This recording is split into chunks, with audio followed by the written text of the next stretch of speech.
Muy buenos días, bienvenidos a otro vídeo del Instituto de Estudios Contables del profesor Pinto Perry. En esta ocasión vamos a comentar aspectos generales del proceso contencioso que tiene el contribuyente cuando se enfrenta a un proceso de fiscalización del Servicio de Impuestos Internos.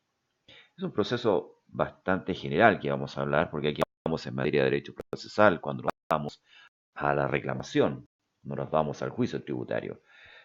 Este video es introductorio, así que vamos a hablar de las principales consideraciones. El proceso de fiscalización parte a través de una notificación. La notificación es una actuación en la cual el Servicio de Impuestos Internos comunica al contribuyente alguna actuación que va a realizar. Actuación que puede ser expresa del servicio o solicitar algún tipo de la actuación se materializa en la solicitud de algún tipo de antecedentes por parte del contribuyente. ¿Por qué me notifican? Por distintas cosas. En el caso que estamos tratando en este vídeo es la fiscalización. Por lo tanto, si me llaman a una notificación, me llega una notificación, me llaman, puede ser, para solicitar antecedentes, aclarar algún tipo de situación. También me pueden notificar de una citación donde tengo un plazo perentorio para responder a una situación puntual. Bueno, me notifican, llevo antecedentes y nos sometemos al proceso de revisión que nos hace el fiscalizador o la fiscalizadora de los antecedentes presentados. Ese proceso puede durar un determinado lapso. Hoy día hay unas restricciones, artículo 59 del Código Civil, Código Tributario, perdón, que establece ciertos plazos para el fiscalizador para dar respuesta a ciertos procesos de fiscalización. También ahí está la relación con el funcionario en el cual uno le está entregando antecedentes, se entrevista con el jefe de grupo, etcétera, etcétera. Hasta que se termina el proceso de fiscalización y puede arrojar algunas diferencias o puede no arrojar algunas diferencias el proceso de fiscalización. Si no arroja, el fiscalizador hace un informe y termina el proceso. Si hay diferencias, el documento que se emite es una liquidación, que es un formulario donde el fiscalizador detalla específicamente qué conceptos ha encontrado diferencias y por las cuales el contribuyente debería pagar. De esa liquidación, que no es el comprobante por el cual yo voy y pago, porque me llega una liquidación, no significa que la actitud inmediata, la acción inmediata que tenga que hacer el contribuyente es ir a pagar, sino que puede reclamar el contribuyente, puede hacer un reclamo. Ahora, hay aquí una situación importante. Si yo no reclamo, o sea, yo contribuyente no reclamo, se emite el giro y con el giro, que es un documento por el cual se hace el pago, se procede al pago propiamente tal y termina la situación. Habiendo yo pagado, tengo el plazo de un año para reclamar después sobre esa partida que se ha pagado. ¿Eso en qué ayuda? Ayuda a que hay veces que uno es fiscalizado, no tiene las respuestas, no tiene las pruebas, no tiene los medios para convencer al fiscalizador de que la acción que ha hecho el contribuyente ha sido la correcta, por a veces motivos, problemas administrativos, problemas de coordinación, problemas de conocimiento, etc. Y se gana un año para poder rebustecer los antecedentes del contribuyente. Por tanto, esa estrategia, que puede ser muy cara, pero no menos eficiente, da un lapso para el contribuyente para poder proveerse de esos antecedentes necesarios. Por lo tanto, si yo pago, puedo volver a reclamar. Supongamos que no es el caso, no se emite el giro y el contribuyente reclama. Al realizar el reclamo, nos vamos a un proceso judicial, nos vamos a un juicio tributario y ya sale de la esfera del Servicio de Impuestos Internos el procedimiento y entramos a materia de un juicio, materia procesal. Sin embargo, antes de entrar a ese proceso judicial en la cual el contribuyente tiene que ser representado por un abogado y también entra a batallar ahí como un un subactor del tema, el procurador. Antes de entrar a eso, existe una instancia administrativa, una acción, reposición administrativa voluntaria, la RAV, como se llama, que puede interponer el contribuyente ante la autoridad, que es el director regional. Tiene 15 días hábiles, 15 días para interponer este proceso, 15 días hábiles según las normas del Código Tributario, artículo 9, y en la cual se somete a una nueva revisión el proceso de fiscalización que hizo el funcionario. Tengo 50 días el Servicio de Impuestos Internos para resolver en esta situación. Por lo tanto, es un procedimiento bastante rápido. Debería ser rápido, en el cual se hace una segunda revisión, obviamente designando a otro funcionario o dependiendo ahí la dinámica que tenga la unidad del servicio. Esto es antes de entrar al proceso de fiscalización, de juicio tributario, ante el proceso de juicio tributario. ¿Por qué sucede esto? ¿Por qué está esta reposición administrativa voluntaria que la puede interponer el contribuyente en forma personal o a través de un mandatario?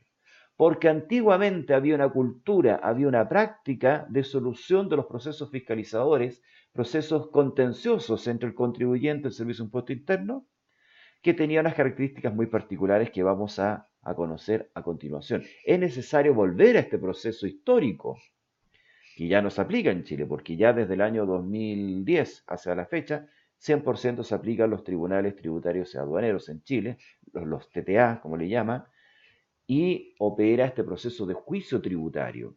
Pero ¿qué ocurría antes? Que es bueno mantenerlo en la memoria, porque da un poco de justificación para entender situaciones particulares que hoy día tenemos, especialmente con la RAF. Antiguamente, el Servicio de Impuestos Internos, representado por su director nacional, realizaba sus actuaciones de fiscalización y teníamos el director regional, que estaba bajo este director nacional, con un proceso de desconcentración del poder, que realizaba las tareas de fiscalización, dándole instrucciones a los fiscalizadores para que realizaran sus tareas.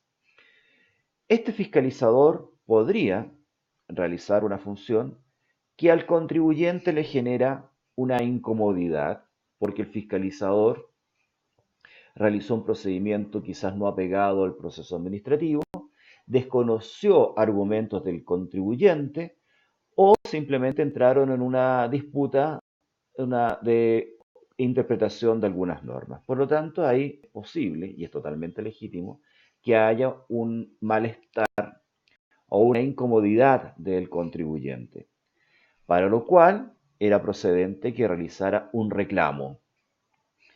Y ese reclamo se interponía a la autoridad inmediata del fiscalizador, que era el director regional. Y en esa instancia, el director regional adquiría unas características bastante particulares. El director regional adquiría el carácter de juez de primera instancia, y era reconocido de esta manera como un tribunal especial, un tribunal que escapaba de la potestad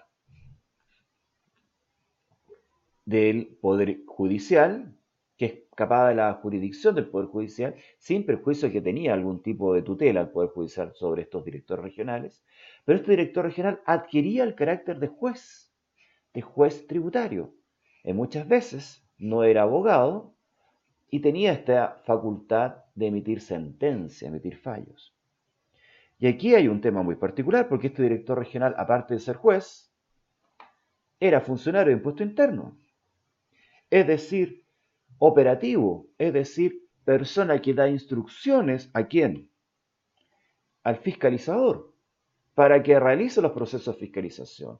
Por lo tanto, el director regional aquí tenía dos actitudes, dos papeles. Uno, como funcionario estatal, operativo, que da instrucciones al fiscalizador para que realice sus tareas, Y como juez tributario es el mismo sujeto. Lo que pasa es que en un momento está con toga y después en otro momento está con lentes y corbata dando instrucciones. El mismo jefe recibe el reclamo del contribuyente. ¿Cómo es la situación cómo era la situación en este caso?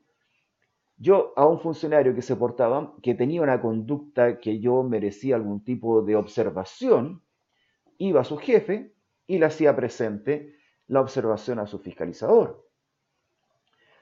Pero resulta que el fiscalizador recibía órdenes de ese mismo director regional. Entonces se establecía, y así se establecía, que el director regional era juez y parte en la resolución de los reclamos que realizaba el contribuyente. Era la misma persona vestida con distinto atuendo. Ahora, eso es una parte operativa, pero hay una parte de trasfondo, porque el director regional, a todas luces, es un funcionario público que no actúa solo, actúa por orden de quién, del director nacional. Y el director nacional no es cualquier sujeto. El director nacional es el jefe de la dirección del Servicio de Impuesto Interno, pero a su vez tiene una serie de potestades, ciertos poderes que influyen directamente en la función de su subalterno, el director regional, que es la facultad que el Código Tributario le da al Director Nacional de Servicios de Impuestos Internos para realizar la interpretación administrativa de la ley tributaria. Por lo tanto, el Director Nacional ejerce sobre sus funcionarios la interpretación administrativa, que es una interpretación con características bastante particulares. Tenemos la interpretación legal, que es la que se establece por una ley, es decir, hay una ley que necesita una interpretación y surge una nueva ley que interpreta una ley anterior. Tenemos la interpretación judicial, que es la que hacen los jueces, que es una interpretación que aplica el texto de la ley a casos particulares que se ventilan en tribunales. Y está la interpretación administrativa, que es una interpretación que solo tiene efectos para los funcionarios de una repartición pública, como es el caso del Servicio de Impuesto Interno. Por lo tanto, el director nacional hace interpretación de la ley tributaria y su interpretación es ley, es obligatoria, es imperativa para los funcionarios del Servicio de Impuesto Interno, no así para los contribuyentes. Ahora, el Servicio de Impuesto Interno, el director del Servicio de Impuesto Interno hace una interpretación de la ley, emite una circular y puede darse el caso que esa circular tenga algún tipo de errores. Somos todos humanos y se puede cometer algún tipo de errores. Pero se emite esa circular que es obligatoria para los funcionarios del Servicio de Impuesto Interno y también para los directores regionales, porque también son funcionarios del Servicio de Impuesto Interno. Entonces, ¿qué sucede el siguiente drama? Si hubiera una circular que fuese injusta o simplemente cuya aplicación en determinados momentos no sea adecuada y evidentemente la circular tiene algún tipo de vicio, obliga al director regional a aplicarla y obliga al director regional como juez tributario a aplicar ese mismo razonamiento ante demandas, ante algún tipo de disputa, reclamo que haga el contribuyente. O sea, si un contribuyente considera que una circular está errada, ve materializado ese hierro en la acción que realizan los fiscalizadores, realiza un reclamo ante la autoridad, ante el jefe de ese funcionario, que es el jefe del funcionario que le dice cómo actuar, y reclama a ese director nacional que tiene rol de juez. Y como rol de juez, que no es juez, sino que es un funcionario, tiene que fallar el reclamo en razón de la circular que dio nacimiento al reclamo en virtud que la circular estaba mal. Por lo tanto, el contribuyente, ¿qué más puede hacer? Simplemente desesperarse. Ese hecho era así palmario desde la aplicación del Código Tributario, desde antes el Código Tributario que nosotros conocemos del año 74, de mucho antes. y operaba de esa manera, siendo una situación injusta, inconstitucional, y que se trató de solucionar en su oportunidad a través de una delegación de funciones por parte del director regional en el director jurídico de cada unidad regional, que era abogado, y le daban la atribución de juez tributario. Y formaron dentro de cada unidad, cada dirección regional de servicios de impuestos internos, el, la parafernalia, la parte logística, toda la parte operativa de un tribunal, con secretarios de tribunal y todo el asunto, pero el juez tomaba la causa, que era un director jurídico, un abogado, una persona con conocimientos procesales, y hacía un fallo que después el director regional simplemente lo firmaba. Era una delegación de funciones y por algunas interpretaciones por ahí se le permitía que el juez tributario, y le decía juez tributario que en realidad era un director jurídico, un funcionario público, fallara en conciencia y no siguiendo las circulares. Eso simplemente era una cuestión administrativa. Era tan grave esta situación que podíamos llegar a considerar que se atentaba contra el Estado de Derecho. ¿Qué es el Estado de Derecho?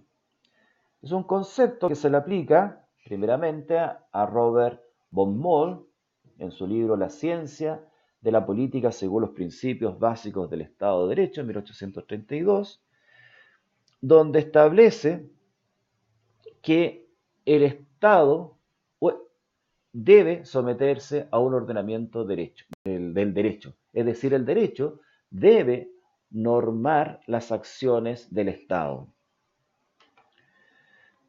El jurista español Luis Legaz y Lacambra establece que el Estado de Derecho es sin duda la forma del Estado que merece ser más altamente valorada.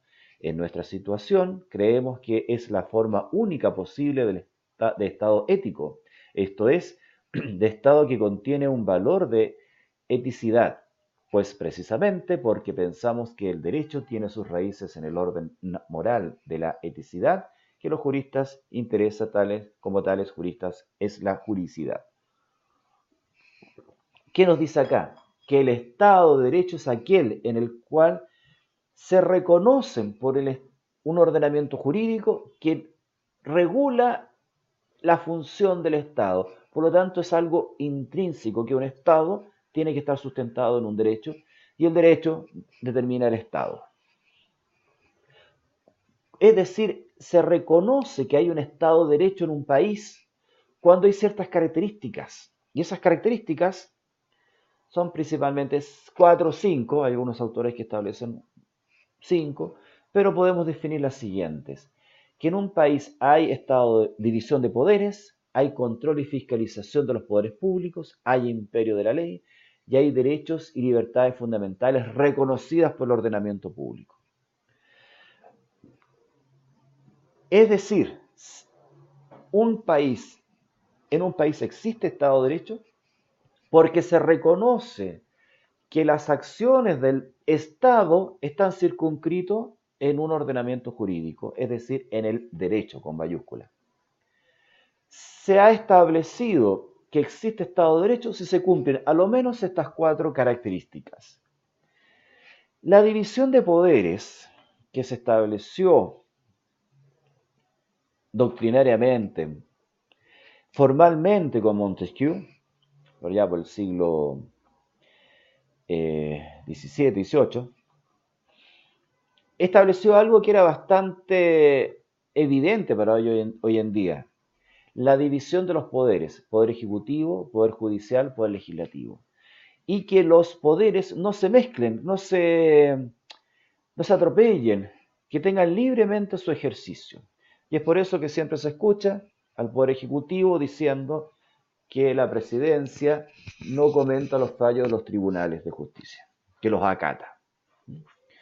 Porque si no los acatara, los pasara a llevar, estaríamos obviamente ante una violación del Estado de Derecho y la comunidad internacional sancionaría al país. Por eso cuando el Poder Ejecutivo remueve jueces porque fallan de una u otra manera, no estamos en presencia de un Estado de Derecho porque ahí la autoridad está totalmente sin límites. Del Poder Judicial emanan, obviamente, los jueces. Y del Poder Ejecutivo, cuya función es la administración del Estado, emanan distintas funciones y una es la función recaudatoria, que se personaliza en el Servicio de Impuestos Internos y obviamente en la acción del director del regional del Servicio de Impuestos Internos, de los directores regionales del Servicio de Impuestos Internos. Pero como ya hemos visto, en Chile existía que los directores regionales tenían el rol de ser juez de primera instancia. Y eso obviamente era una transgresión del Estado de Derecho, porque el Poder Ejecutivo tenía funciones jurisdiccionales. Y eso era una aberración, era una situación que atentaba directamente al Estado de Derecho. Y así operó en Chile por 30, 40, 50 años, sometiéndose y procesando a personas por un sistema judicial sin sustento y que atentaba a los valores básicos del derecho moderno. Y así estaba, y así seguía, y así operaba, y nadie decía nada.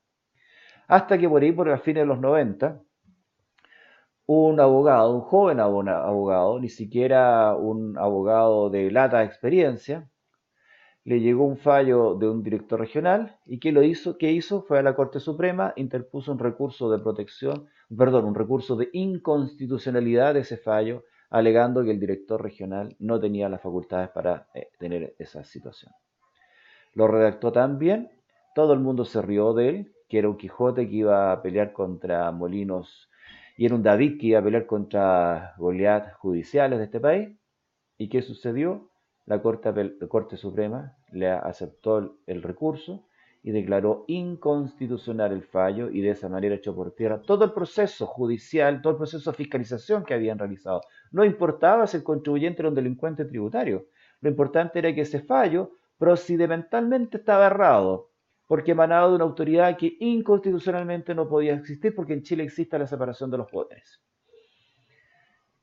Y se ganó el juicio, pero se ganó ese juicio. ¿Qué sucedió ahí para adelante? Todos los abogados oportunistas se subieron al carro de la victoria y les llegaba el fallo o les llegaba a sus clientes una liquidación. No, déjala ahí nomás, esa liquidación nosotros la reclamamos y nos vamos a la Corte Suprema diciendo que es inconstitucional. Y de esa manera se empezaron a echar por tierra todos los fallos de los tribunales, de los jueces tributarios, y generó la desesperación de impuesto interno que interpuso desesperadamente órdenes de no innovar en los procesos judiciales que llevaba. Para eso surgieron los tribunales tributarios, ya desde el año 2010 que en Chile están 100% operativos los tribunales tributarios. En un informe que salió en el Observatorio Judicial, ahí está la página web donde ustedes pueden acceder a ver este informe, habla que analiza que los tribunales tributarios y aduaneros si realmente cumplen las expectativas que se tenían. La principal expectativa era evitar que el Servicio de Impuestos Internos siguiera teniendo una acción y que hubiera este proceso de ser juez y parte. Se establece ahí un análisis, acaso los tribunales tributarios y aduaneros realmente generan o garantizan una imparcialidad procesal. Tenemos tribunales tributarios y aduaneros gracias a la ley 20.322 que estableció que todo reclamo que no haya sido solucionado por el recurso de revisión administrativa, el RAV, de revisión administrativa voluntaria, pasa a un juicio propiamente tal. que más o menos tiene estas etapas, donde el Servicio Nacional de Aduana y el Servicio de Impuesto Interno son partes y no son jueces. Aquí toma el proceso un juez. Hay un monto de multa, aproximadamente 5 millones de pesos, un monto X, que este trámite lo puede realizar el contribuyente sin necesidad de ser patrocinado por un abogado. Sobre ese monto necesariamente tiene que ser patrocinado por un abogado y porque conoce todo este tema y todo el patrimonio que tienen los abogados en materia procesal, donde son ellos los habilitados, los ungidos, para solucionar, llevar a cabo este embarañado proceso judicial que se desarrolla, que desarrolla el derecho procesal civil, derecho procesal penal, y que tengamos fe, porque es una ciencia social que ha ido evolucionando y recogiendo todas las experiencias desde el derecho romano hasta nuestros días, y que se supone que es la mejor forma para solucionar contiendas. Estas etapas que están acá son las grandes etapas de los distintos procesos. Es un resumen solamente operativo. Cualquier profesor de derecho o abogado, quizás hasta de tercer año, me podría echar por tierra este esquema, pero aquí lo importante es ir a lo más general, que son las grandes etapas para que ustedes entiendan el proceso. No es necesario entrar en tanto detalle. Parte el proceso con el reclamo, ingresando a la Secretaría del Tribunal, y se desarrolla la etapa de discusión. Es una etapa en la cual se fija el litis, la contienda. Se establece qué es lo que vamos a discutir. Y eso que parece tan evidente, no es tan evidente en procesos judiciales, porque si vamos a entrar en contienda, ambas partes tienen que estar de acuerdo que se va a discutir en eso y no en otra cosa. El lenguaje muchas veces nos engaña. La malamente ocupado del lenguaje nos puede generar errores de percepción. Por lo tanto, es totalmente correcto en la etapa de discusión, oye, a ver, pongámonos de acuerdo, ¿de qué estamos discutiendo? Las relaciones humanas son tan diversas que muchas veces el mismo objeto, mirado por dos personas, tienen connotaciones totalmente distintas. Por lo tanto, pongámonos de acuerdo en qué vamos a discutir. Solucionado la situación, fijado la contienda, nos vamos, y aceptada la contienda, nos vamos a la etapa de prueba, donde ahí las partes convencen al juez y los jueces fallan según el mérito de las pruebas. Y eso, para los legos del derecho procesal, tenemos que entender que es fundamental, porque los jueces son personas que la comunidad los consagra como gente sabia, como gente preparada para poder dar resolución ante las contiendas de las personas. Esa es la lógica. Y es por eso que hay que proveer a los magistrados con antecedentes suficientes, objetivos, racionales, para que ellos fallen. Por lo tanto, la etapa de prueba es fundamental entregar antecedentes objetivos, medios de prueba con los instrumentos de prueba pertinentes, es decir, instrumento público, privado, presunciones, testimonio de testigos, para que los jueces fallen. Cuando un juez se enfrenta a una causa, le cree tanto al demandante como al demandado, son neutros. Y ellos, de acuerdo a lo que dejando de lado sus convicciones personales, fallan en razón del derecho, con mayúscula.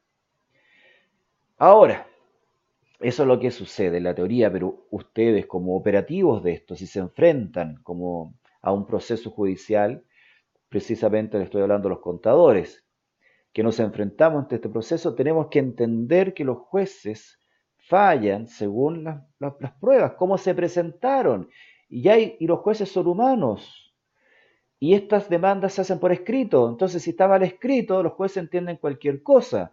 Por eso que mis alumnos de la carrera de contador público y auditor de la Universidad de Santiago siempre les digo que tienen que escribir bien. Si en una prueba yo les pongo poco puntaje, ellos por escrito me tienen que convencer que merecen mejor puntaje. Por escrito.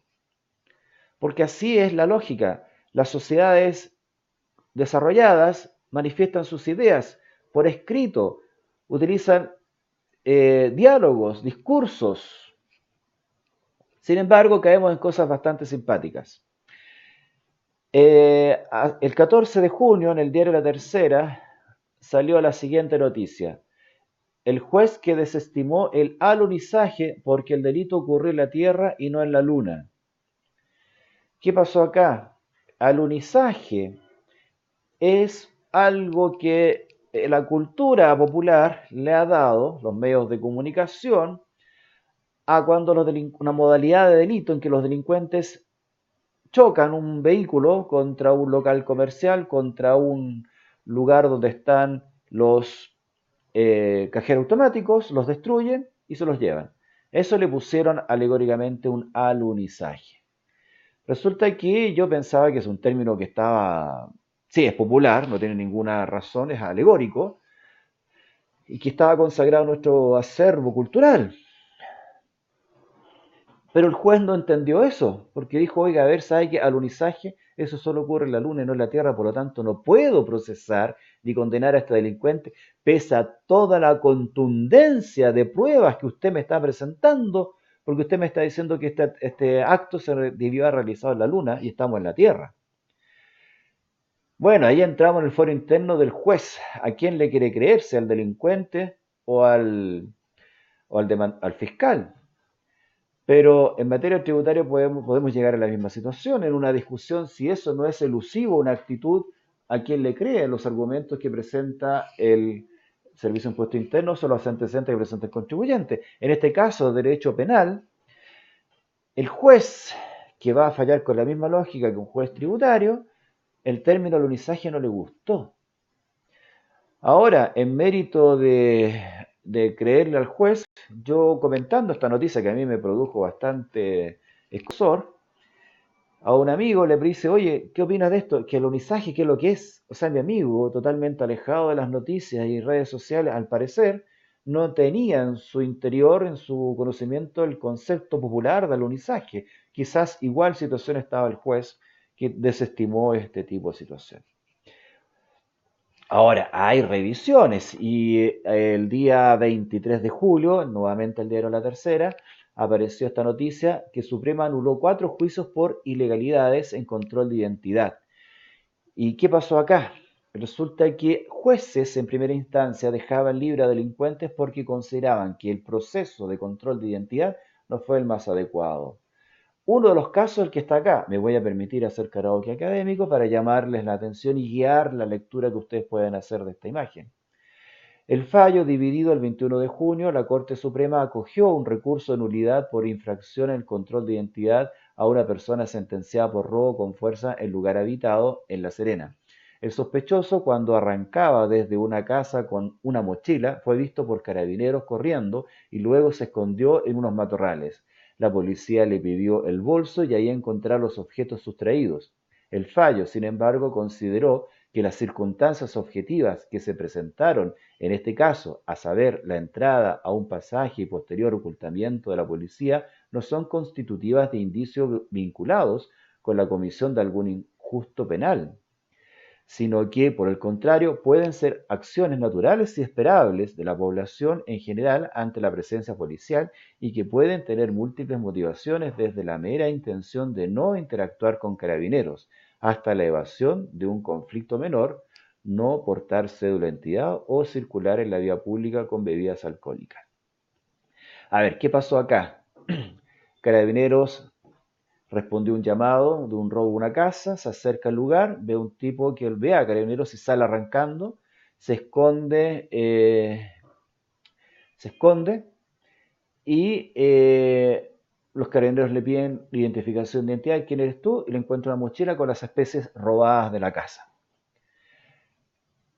Carabineros dijo que lo detuvo este tipo con ese procedimiento ¿Y qué hizo el juez? Dijo, a ver, un momentito, todo este proceso está viciado porque la puerta de entrada para empezar a procesar a este caballero fue injusto, porque ustedes pensaron que el tipo era el delincuente porque los vio y arrancó. Esa actitud la tiene toda persona que ven a carabineros y todos arrancan, pero alguien que arranca es porque tiene algo que ocultar. Sí, pero no necesariamente que haya robado esa casa, quizás andaba con bebidas alcohólicas o no tenía carne de identidad, por eso que arrancó. Esa fue la lógica que tuvo el juez y por eso falló. Falló porque él consideró que las pruebas que le presentó a la fiscalía no eran contundentes y que él se dejó seducir por las pruebas de la defensa al decir que el delincuente simplemente se asustó porque le tenía miedo a los carabineros. Bueno, esa es la lógica que tienen los jueces y sobre esa lógica es la que realizan sus fallos en la etapa de sentencia, donde ustedes reciben la sentencia del juez de acuerdo a la etapa de las pruebas. Por lo tanto, estimados colegas contadores que se enfrentan a un juicio tributario apoyando a la labor del letrado, presenten pruebas realmente contundentes de acuerdo a la disciplina, la ciencia, la técnica contable, según las normas del derecho tributario, para convencer en derecho, con mayúscula, a los jueces de la razón que ustedes tienen, obviamente si tienen la razón. Bueno, surge la sentencia y esa sentencia puede ser impugnada. Si no es impugnada, se acaba el tema y hasta ahí nomás llegamos. Pero existe después el recurso de apelación y uno puede apelar por distintas situaciones. Pero uno apela a la Corte de Apelaciones cuando hay fallos de derecho y fallos de hecho. ¿Cómo se hace este procedimiento? Se toma el fallo, se hace un escrito, se toman todos los antecedentes y se va a la Secretaría de la Corte de Apelaciones de la jurisdicción donde ocurrió la fiscalización y se interpone este recurso que lo toma los magistrados, la Corte de Apelaciones y se pueden pedir alegatos, los jueces pueden llamar a alegatos, pueden hacer distintos tipos de diligencias y realizan el fallo. Y ese fallo puede ser al lugar, es decir, o no al lugar, dependiendo si le toma o no le toma razón a lo que dice la parte que presentó el reclamo, o puede ser al lugar en parte, o sea, reconoce en cierta parte que hubo algunas modificaciones y se modifica el fallo y se termina el proceso.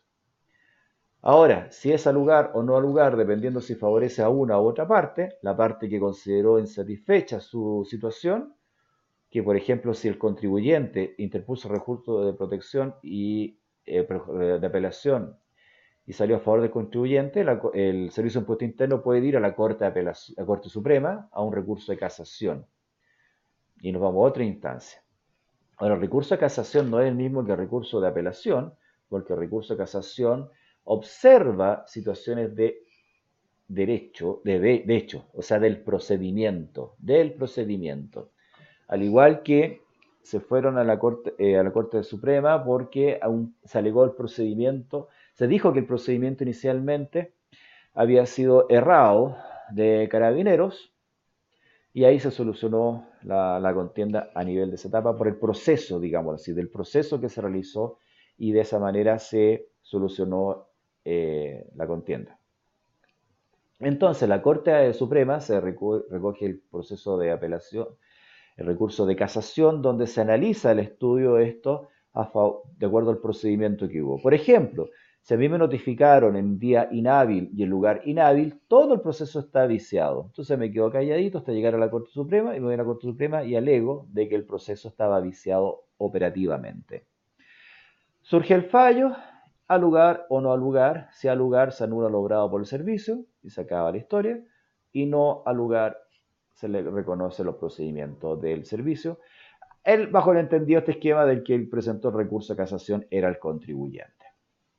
Bueno, esta es más o menos la lógica del juicio tributario.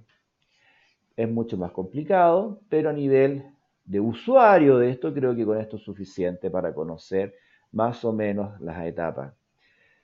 Sin duda que esto hay que profundizarlo. Esto es un vídeo que ayuda a conocer la materia, pero como buenos estudiantes, tanto de mis cursos como de cualquier lector de este video, tiene que profundizarlo con algún tipo de lectura específica, especialmente, obviamente, la ley 20.322.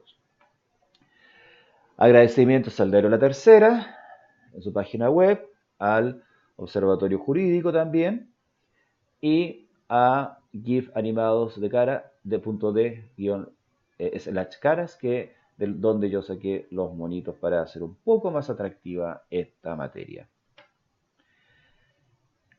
Por la atención prestada, muchas gracias.